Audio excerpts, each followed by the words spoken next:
नमस्कार साथियों। Math competition class Amit sir की क्लास में आपका बहुत बहुत स्वागत है।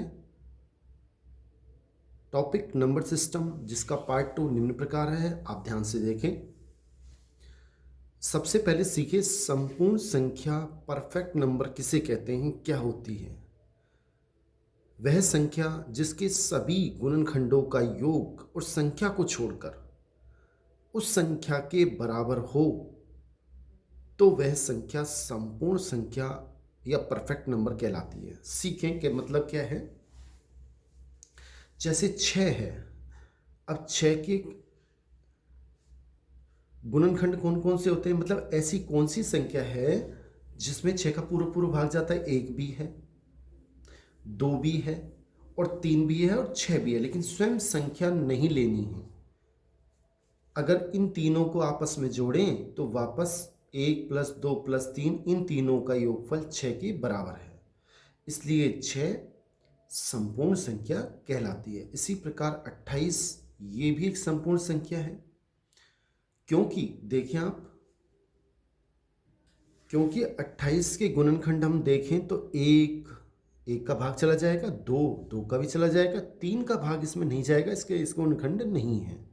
4 का भाग इसमें चला जाएगा, उसके बाद 7 का जाएगा, फिर 14 का जाएगा और 28 लेकिन हमको लेनी नहीं है।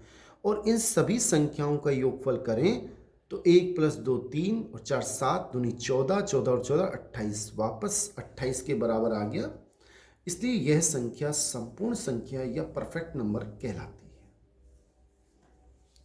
नेक्स्ट टॉपिक है साथियों, शून्यों की संख्या। हमें कोई नंबर देगा, जैसे ये है, इसमें शून्यों की संख्या पूछिए कितने जीरो आएंगे। अगर इसको अपन हल करें तो बहुत आसान तरीका है। सबसे पहले आप इसे अभाज्य गुणनखंड के रूप में लिख लें।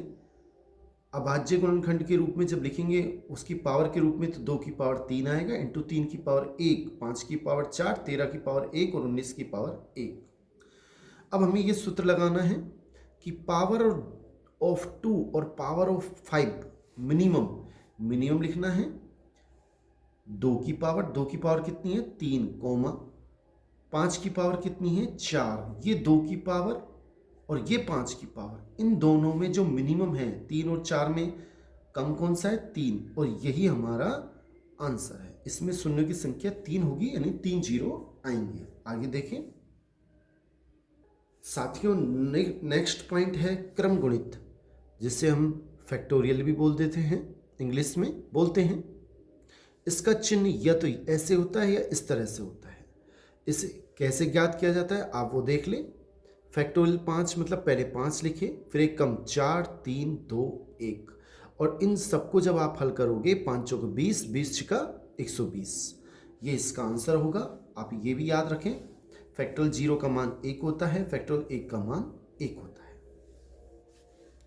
अब टॉपिक है क्रम गुणित में शून्यों की संख्या कितनी होगी। जैसे फैक्टोरियल 49 में अगर इसको हल करेंगे तो शून्य कितने आएंगे, जीरो की संख्या कितनी होगी। बड़ा आसान, देखो ये जो चिन्ह होता है ये होता है महत्तम पूर्णांक का। इसका मतलब ये होता है 3.1, इसमें महत्तम सबसे अधिक पूर्णांक कितना हो सकता है 3, ये पूर्णांक है, ये भिन्नांश है, तो इसका आंसर होगा 3। ठीक है। अब इसमें फैक्टोरियल 49 में अगर शून्यों की संख्या निकालनी है, कैसे निकालनी है आप ध्यान से देख लें। जो भी 49 लिख रहा है उसमें पहले बटा 5, फिर 25, फिर 125, मतलब 5 की पावर लिखते जाना है। 5 की पावर 1 5, 5 की पावर 2 मीन्स 25, हमेशा इसी का ही भाग देना है। फिर 125, फिर 625। अब आप देखें, अगर आप इसमें भाग देंगे तो 5 का भाग इसमें 5 नाम 45, 9 पॉइंट कुछ बार जाएगा और महत्तम पूर्णांक 9 आ जाएगा, भिन्नांश हमको नहीं लेना है, इसलिए इसका मान 9 लिख दिया। अब इसमें जब दोगे तो 1 पॉइंट कुछ आएगा, हमें केवल 1 लिखना है, दशमलव से कोई मतलब नहीं है, दशमलव की बाद की संख्या से। और इसमें जब भाग देंगे तो 0 पॉइंट जो भी आएगा पूरा पूरा, तो इसमें कितना आएगा इसका आंसर 0, और इनको जोड़ेंगे तो 9 और 1 10, 0.1 या 0.9 इनका महत्तम पूर्णांक क्या होगा 0 होगा। इसलिए इसमें जो भी आएगा 0.9 आए चाहे 8 आए उसका आंसर 0 होगा, इसलिए इस पूरे का आंसर 10 होगा। आगे देख लें,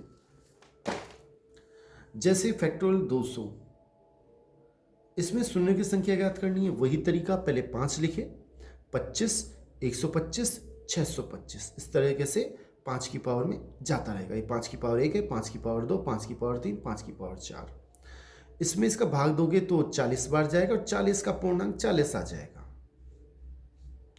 इसमें भाग दोगे तो 25 अट्ठे 200 और 8 का पूर्णांक 8 आ जाएगा।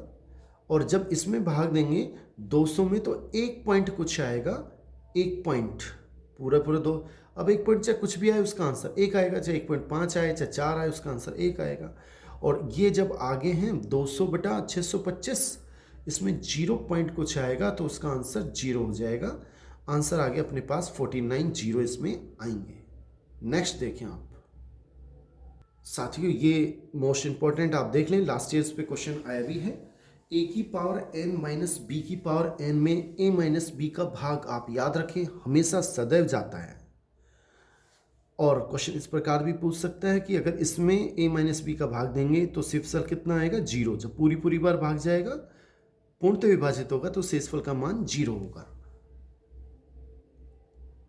एग्जाम्पल देखें, जैसे 25 की पावर 16 माइनस 12 की पावर 16, a का मान कितना है इसमें 25 और b का मान कितना है इसमें 12। और a माइनस बी से पूर्णतः विभाजित होगा तो a minus b means 25 minus 12 यानी कि 13 से ये पूर्णतः विभाजित होगा या शेषफल इसका मान 0 होगा। मेरे ख्याल से आपको समझ में आ गया होगा, मैंने थोड़ा हल भी करके बता रखा है। आगे देखिए आप, अब जैसे ये है, दूसरा नियम क्या कहता है कि वो a की घात n माइनस बी की घात n, उसमें a माइनस बी से तो हमेशा विभाजित होगा, लेकिन a प्लस बी से विभाजित कब होगा, जब n सम हो। ये घात, उदाहरण के लिए 15 की पावर 16 माइनस 6 की पावर 16 में अगर 21 का भाग देंगे तो इसमें शेषफल 0 होगा, पूर्णतः विभाजित होगा। क्यों? क्योंकि ये 15 प्लस 6 हो गया 21, इससे विभाजित होगा। क्यों होगा? जब n सम हो, और n सम है, n का मान 16 है, सम है, इसलिए पूर्णतः विभाजित होगा, शेषफल का मान 0 होगा। तीसरा नियम, a की पावर n प्लस है, बीच में प्लस है, तो b की पावर n ये a प्लस बी से विभाजित कब होगा, जब n विषम हो। कहने का मतलब अगर इसमें इसका भाग देंगे तो शेषफल 0 होगा। आगे देख लें,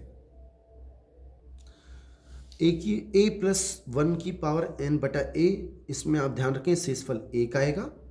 n के प्रत्येक मान के लिए, चाहे कोई भी मान हो, मतलब अगर यहाँ 73 है और यहाँ 74, इसकी पावर चाहे कुछ भी हो, सम विषम कोई मायने नहीं रखता, इसका शेषफल हमेशा 1 होगा। और अगर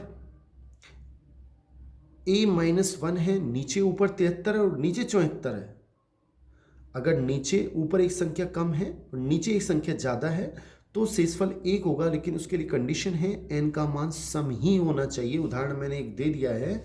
और अगर n का मान विषम है तो शेषफल a माइनस 1 के बराबर होगा, यानी कि ये जो ये a माइनस 1 होगा, जैसे अगर इसमें 64 बटा 65 और इसकी पावर अगर विषम होता तो शेषफल 64 होता। बहुत बहुत धन्यवाद बच्चों, आप चैनल को सब्सक्राइब कर लें, लाइक करें, अधिक से अधिक शेयर करें, जिससे मैं आपको अधिक से अधिक जल्दी वीडियो दे सकूं। धन्यवाद।